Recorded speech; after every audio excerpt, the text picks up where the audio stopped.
भागवत में व्यास जी लिखते हैं कि श्रेयसाम यत् भविष्यः पावनानां च पावनः, ये श्रेष्ठ में परम श्रेष्ठ है और पावनों में भी क्या है, परम पावन है।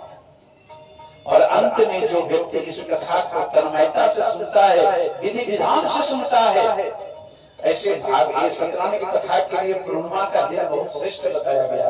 लेकिन आप कथा कभी भी सुन सकते हैं, भगवान की कथा के लिए तो कोई मुहूर्त नहीं होता, कोई समय नहीं होता, कोई युग नहीं होता। जहाँ आपका चिंतन मन में भगवान बैठ गए वहीं से कथा चल जाती।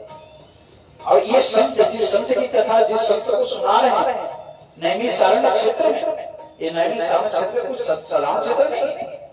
संसार का जितनी महर्षि संत महात्मा भगवान विष्णु के पास गए, बोले कि महाराज ये बताइए कि हम सबको ध्यान लगाने के लिए कोई संसार में ऐसा उपयुक्त जगह है तो बताइए।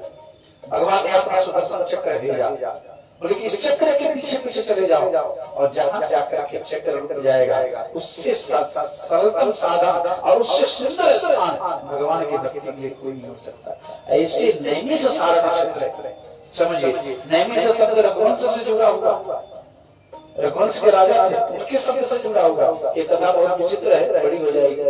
तो ऐसे जगह पर बैठ करके 88,000 संत, और ये संत ऐसे नहीं कि बेवकूफ है। संतों के भागवत में तो व्यास जी कहते हैं कि कई संतों की उम्र तो इतनी है जिसके सामने हजारों बार इंद्र बदल गए। सारे संत वेद विद्वान सब प्राकट्य हैं, सारे पुराणों के अध्ययन करने वाले, रचना करने वाले सब संत हैं।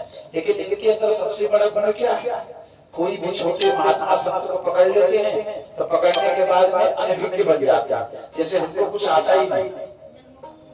ऐसे सत्य कथा सुन रहे हैं।